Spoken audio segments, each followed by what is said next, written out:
श्री कृष्ण गोविंद हरे मुरारे, हे नाथ नारायण वासुदेवा। ओम श्री कृष्णाय नमः। भगवान श्री कृष्ण आप सभी पर अपनी असीम अनुकंपा बनाए रखे। आप सभी का हर दिन शुभ हो। आप सभी का मेरे YouTube चैनल स्पिरिचुअल जर्नी 75 में हार्दिक स्वागत है। आज के वीडियो में आप श्रवण करेंगे पद्म पुराण के उत्तरखंड के अध्याय 178 को, जिसमें गृहस्थ आश्रम की प्रशंसा तथा दान धर्म की महिमा का वर्णन किया गया है। श्री महादेव जी कहते हैं, देवी सुनो, अब मैं धर्म के उत्तम महात्म्य का वर्णन करूंगा, जिसका श्रवण करने से इस पृथ्वी पर फिर कभी जन्म नहीं होता। धर्म से अर्थ, काम और मोक्ष तीनों की प्राप्ति होती है। अतः जो धर्म के लिए चेष्टा करता है वही विशेष रूप से विद्वान माना गया है। जो कभी कुत्सित कर्म में प्रवृत्त नहीं होता, वह घर पर भी पांचों इंद्रियों के संयम रूप तप कर सकता है। जिसकी आसक्ति दूर हो गई है, उसके लिए घर भी तपोवन के ही समान है। अतः गृहस्थाश्रम को स्वधर्म बताया गया है। गिरिराज किशोरी जिन्होंने अपनी इंद्रियों को वश में नहीं किया है, उनके लिए इस गृहस्थ आश्रम को पार करना कठिन है। वे इस शुभ एवं श्रेष्ठतम आश्रम का विनाश कर डालते हैं। ब्रह्मा आदि देवताओं ने मनीषी पुरुषों के लिए गृहस्थ धर्म को बहुत उत्तम बताया है। साधु पुरुष वन में तपस्या करके जब भूख से पीड़ित होता है, तब सदा अन्नदाता गृहस्थ के ही घर आता है। वह गृहस्थ जब भक्ति पूर्वक उस भूखे अतिथि को अन्न देता है, तो उसकी तपस्या में हिस्सा बांट लेता है।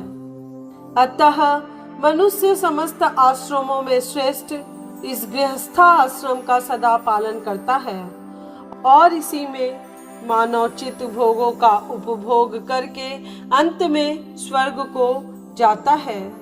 इसमें जरा भी संदेह नहीं है। देवी, सदा गृहस्थ धर्म का पालन करने वाले मनुष्यों के पास पाप कैसे आ सकता है? गृहस्थ आश्रम परम पवित्र है। घर सदा तीर्थ के समान पावन है।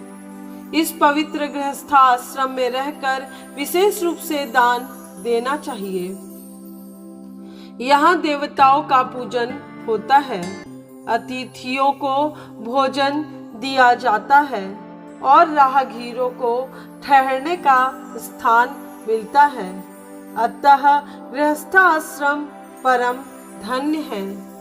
ऐसे गृहस्थ आश्रम में रहकर जो लोग ब्राह्मणों की पूजा करते हैं, उन्हें आयु, धन और संतान की कभी कमी नहीं होती।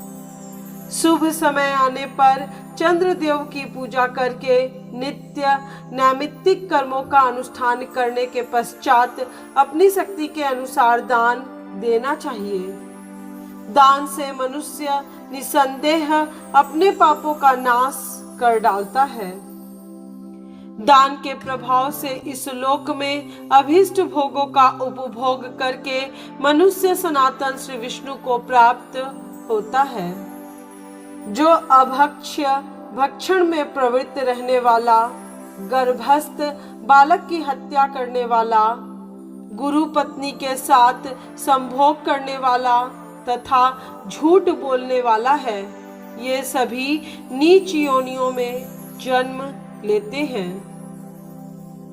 जो यज्ञ कराने के योग्य नहीं है, ऐसे मनुष्य जो यज्ञ कराता, लोक निंदित पुरुष से याचना करता, सदा कोप से युक्त रहता, साधुओं को पीड़ा देता, विश्वासघात करता, अपवित्र रहता और धर्म की निंदा करता है।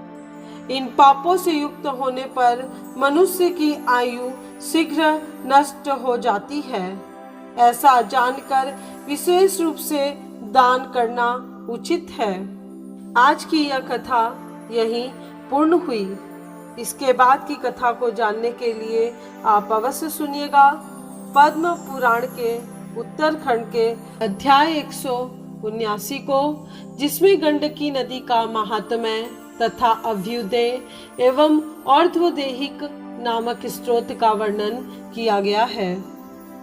उम्मीद करती हूँ आज की यह कथा आपके लिए उपयोगी होगी। यदि इन कथाओं से शिक्षा लेकर उसे निजी जीवन में जरा भी अमल किया जाए तो हम अपनी आध्यात्मिक पथ पर अत्यधिक आगे बढ़ सकते हैं।